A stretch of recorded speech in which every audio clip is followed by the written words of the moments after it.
Hi guys, we're going to be talking today about standard 8.PS4.1, and we are specifically going to develop and use models to represent the basic properties of waves, including frequency, amplitude, wavelength, and speed. And so the first couple of terms that we're going to be talking about are going to be the amplitude and the wavelength. And so let's look at a picture of that real quick. Okay, this is a pretty basic illustration, but it really gives us um, a good indication of these terms. The wavelength, notice from the crest to the crest, and even down here from trough to trough would be one wavelength. You could actually measure from this point right here on the origin line across to this far side to the corresponding uh, point on the origin, and that's going to be a wavelength as well. Also, when you're looking at the term amplitude, that's the distance from the origin or the resting position up to the highest point of the wave, up to the crest. So that is the amplitude. A lot of times students want to measure all the way from the bottom of the trough all the way to the top of the crest, but that's incorrect. So remember, it's from the resting position, also known as the origin, to the highest point, or from the origin or resting position down to the trough. Either way, those are called amplitude. So that's pretty basic for a transverse wave, showing the wavelength and the amplitude.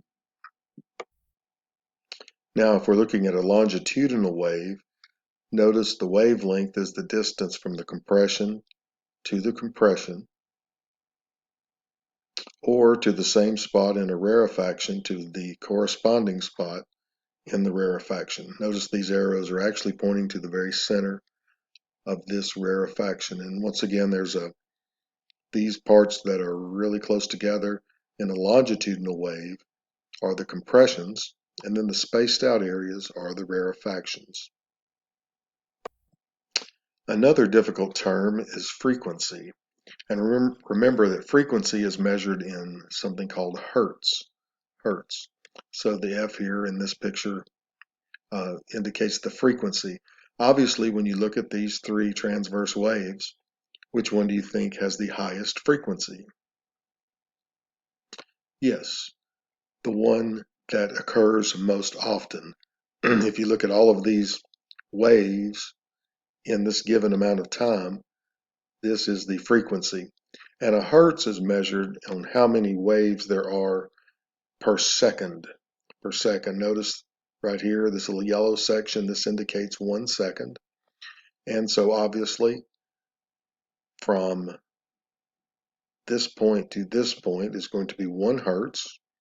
Right here we have 2 waves in a second, that's 2 hertz.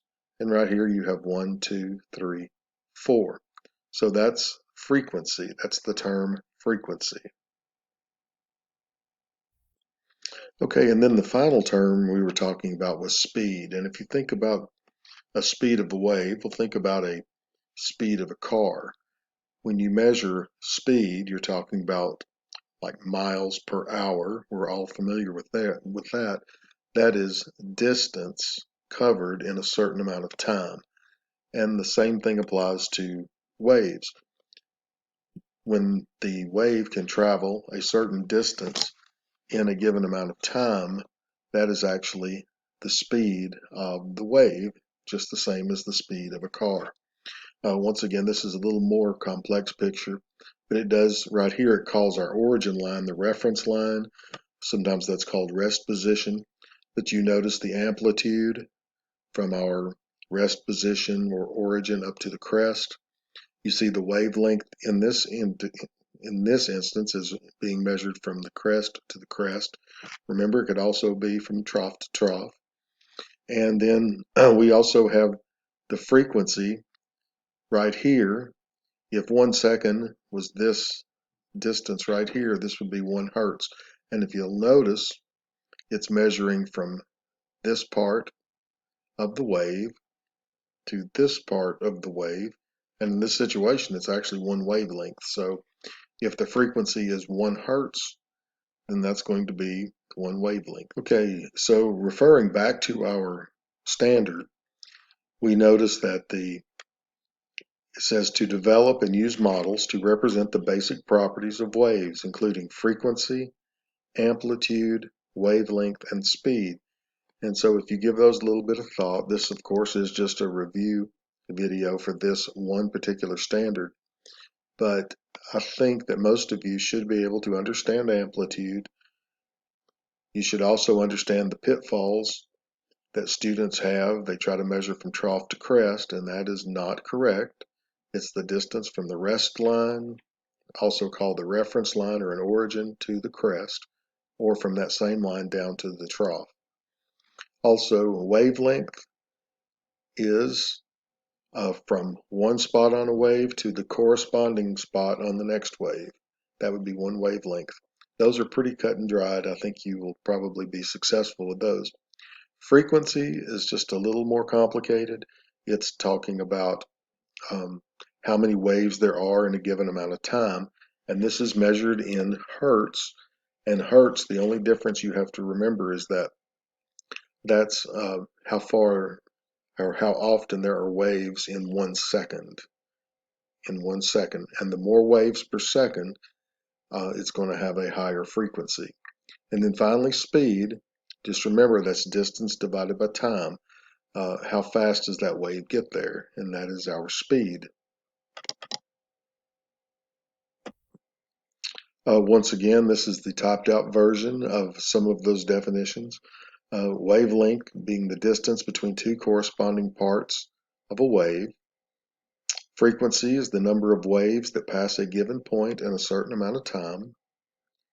And hertz is the measurement for frequency, or the number of waves per second. And the speed is how far the wave travels in a given amount of time. So let me go back just a second. If you need to take a picture of this or you need to freeze it right here, that'll be fine. But just to make sure that you get these really solid in your mind, you should be successful if someone asks you one of those particular questions. A couple other vocabulary that go along with this standard, and remember this is on a transverse wave. You have the crest is the high point on a wave, the trough is the low point on a wave. Amplitude, this is one that's directly in the standard. That is the maximum distance the medium vibrates from the rest position. And remember, sometimes this rest position is also called the origin or a reference line, or it may be referred to as something else, but just keep in mind that's where it is measured from. And this is a pretty easy standard. I think you can get this one pretty well. If you have any questions, then you can refer back to this again. And also there is a comprehensive look at the PowerPoint that goes along with this, and I encourage you to look at that if you need to. Anyway, I do miss you, and I hope that you all are doing well, and we will see you on the next video. Bye-bye.